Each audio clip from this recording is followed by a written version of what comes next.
Des frappes militaires intensifiées marquent le 13 mai, avec des opérations militaires ukrainiennes et russes s'intensifiant sur le terrain.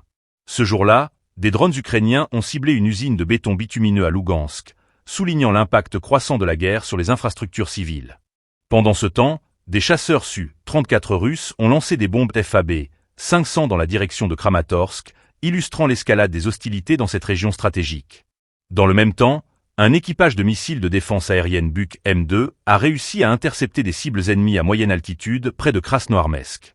Cette interception démontre la capacité des forces russes à protéger leur position face à une menace aérienne croissante. Les hélicoptères du centre Rubicon, quant à eux, ont mené des frappes ciblées contre des bastions ukrainiens ainsi que des véhicules blindés, témoignant de la stratégie offensive adoptée par les forces russes. Un autre événement marquant de cette journée a été la destruction d'un système de défense aérienne ukrainien par une bombe FAB-3000 dans la zone du village de Sadovo, près de Kupiansk. Cette opération souligne non seulement la puissance de feu des forces russes, mais aussi la vulnérabilité des installations ukrainiennes face à des frappes aériennes précises et dévastatrices.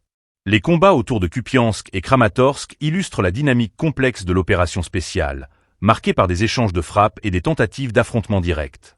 Les forces des deux camps continuent de se livrer à des manœuvres stratégiques, chacune cherchant à prendre l'avantage sur le terrain.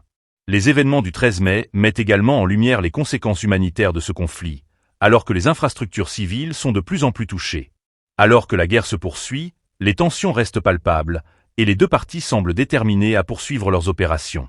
L'ampleur des frappes, tant aériennes que terrestres, témoigne d'une intensification des hostilités, avec des implications significatives pour l'avenir du conflit. Les jours à venir seront cruciaux pour la dynamique du front, alors que chaque camp cherche à renforcer sa position tout en infligeant des pertes à l'adversaire. Ce 13 mai reste donc un jour charnière, illustrant la brutalité de ce conflit, mais aussi la résilience des forces ukrainiennes et russes. Les enjeux militaires sont élevés, et chaque opération pourrait avoir des conséquences durables sur le cours de la guerre.